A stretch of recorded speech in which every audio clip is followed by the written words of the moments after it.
Like most home cider makers, I struggle to find tannic apples to add depth to my cider. Although there are a few people who grow them locally, they are in very high demand.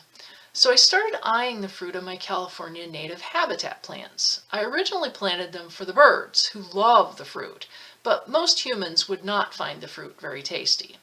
It's far too tannic, but in this case, that's exactly what I want, tannin. The first California native plant I decided to experiment with was Manzanita, which means little apple in Spanish, and they really do look like little apples. If you thought that picking crab apples was labor intensive, well, Manzanita makes the smallest crab apple look like a giant pumpkin. If I got paid to pick them by the bin, I would go broke in no time. So why bother with Manzanita? Well, I liked the idea of adding little apples to my cider.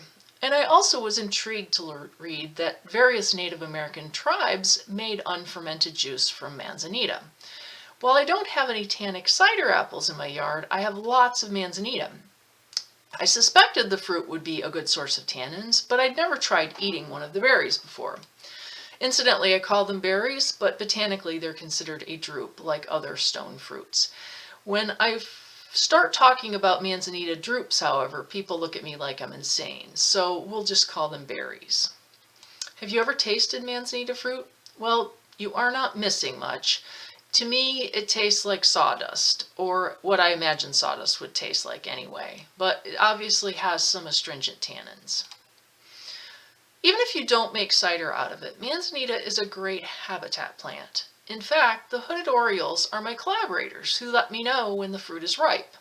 I rarely see them in my yard, so when I saw a hooded oriole raiding my Manzanita fruit 2 days in a row in mid-July, I knew I had better hurry if I wanted to get my share.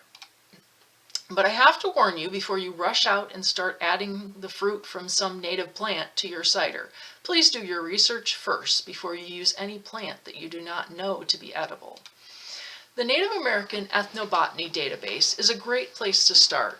When I did a search for Arctostaphylos, the genus that includes all the Manzanitas, it turned up 162 entries for use in the category of food. So there's a lot of information there. Another place you can find information is Google. Of course, you should not believe everything you read on the internet. Be careful at your sources. But this website seems to provide reliable information and offers a bit of warning regarding the stone, which contains hydrocyanic acid. Did I do all that research before I added Manzanita fruit to my first batch of cider? Well, I have to confess, I did not. I came up with the idea in September of 2016 when we were hiking in the Sierras. I noticed a few Manzanita berries were still hanging on, which surprised me because at home in Sonoma County they were long gone. So I harvested just a handful and brought them home in a cooler. At this point, I was really naive about how anyone goes about making Manzanita cider. I'd read somewhere that the Native Americans had made cider with them, and I knew the birds ate the berries, so I didn't really even consider whether some part, such as the stones, contained a poisonous compound. I just threw the whole berries into my apple juice and inoculated with some yeast. Unfortunately, my impetuous experiment started off very badly. Within days, I had moldy berries floating in my juice. I ended up straining out all of the pulp and treating the entire batch with a full dose of sulfite, which is the first time and only time I've ever used that much sulfite pre-fermentation. Then I re-inoculated with yeast and hoped for a miracle. Things seemed to go better, but by the end of fermentation, there was a strong aroma and taste of diacetyl, butterscotch that is. Nonetheless, we went ahead and bottled it anyway. And to our surprise, after 6 months after we bottled, the diacetyl had like magic disappeared. And we really liked the results, as did many of our friends. Admittedly, I'm not sure I could even call that first batch a Manzanita cider, given that it only had a handful of berries and they ended up strained out in a matter of days.